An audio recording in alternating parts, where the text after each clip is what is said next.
Hey, everybody, welcome to 30 Tips in 30 Days in 3 minutes or less. I realize this is almost impossible, but we're going to have a lot of fun with it and take the challenge. So, in this tip, I want to talk about becoming unoriginal, the 4 questions that all headliner levels answer almost every day.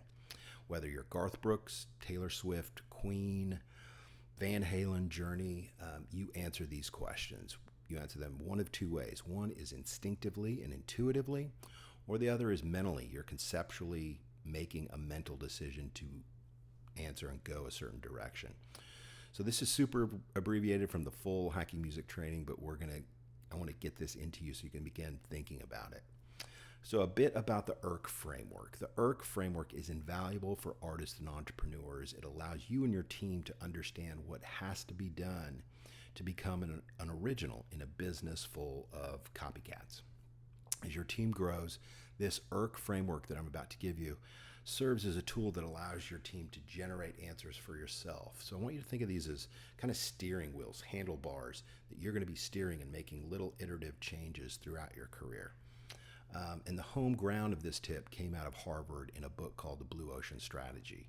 And we were fortunate to launch the original hacking music book there at Harvard a few years ago. But the idea of the book is that there are blue oceans and there are red oceans. Red oceans are littered with competition. They're bloody. The sharks are eating everything. You're competing on price, and there's not a lot of originality there, okay? But if you're in a blue ocean, you are an original. Think of Tesla, think of Apple, think of Journey, think of Taylor Swift, think of Garth Brooks. You can only get Garth Brooks with Garth Brooks. So you're going one of 2 ways. You're either building towards a red ocean or building towards a blue ocean. So that's kind of the big concept of blue ocean strategy. So some benefits of the ERC framework here. There's 4 benefits. First is that it forces originality. Music artists are pushed in new directions in a manner that benefits them, maybe in ways they don't want to go, but they need to go. The second benefit is that it requires team alignment. Teams are given clarity as they answer these questions in a day-to-day level. The third benefit is that it requires honesty. Completing these questions as a team or individually is a little bit of a challenging task, and it encourages the team or yourself as the artist to honestly scrutinize everything about the current condition of your business. The fourth benefit is that it encourages whole brain thinking. Often, artists like to just be on the right side of their brain and be the creative unicorn. But these questions kind of force you to think about the whole brain, about the left and the right brain, about the content and the platform in a way that really benefits you as an artist. So those are the 4 benefits. Forces originality, requires teams to align, requires honesty, and it encourages whole brain thinking. All right, so the 4 questions, think of these as handlebars. So the first question is this: which factors should be eliminated from what is currently an industry standard or popular? So eliminated, what needs to be reduced? You can think of this through e-commerce. You can think of this through your show. You could think of this through your mix approach. You could think of these as songwriting.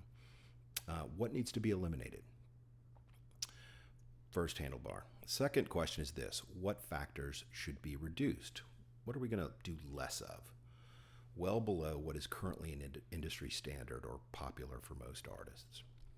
Again, you think about, is it e-commerce we want to reduce? Is it social media we want to reduce? Is it being imitative and chasing the Beatles and the Rolling Stones and the nostalgia porn that's out there? What needs to be reduced? Okay. Third question is, what factors need to be raised? We're going to really focus on these and increase these. Maybe this is your newsletter sign up. Maybe this is your e-commerce. Maybe these are promotions. Maybe this is productization. Maybe these are experiences, the micro moments on your shows that really connect you to your audience. So that's question 3. What factors should be raised well above what is the current industry standard? And the last question is this: what factors should be created or invented that are currently not offered? So what are you going to start doing that nobody else is doing? Again, think about it through e-commerce. Think about it through your experiences, maybe your live streaming or social media. Maybe think about your promotions and your productization. What are you going to create that has never been offered? So these are the 4 handlebars, the 4 questions that you're going to answer iteratively throughout your career. Maybe it's weekly, maybe it's monthly, maybe it's daily. But these 4 questions will get you out of a red ocean and start moving you towards a blue ocean. Okay? So that's tip number 1, becoming an original. The 4 questions that all headliner artists answer in their career. We'll see you next time.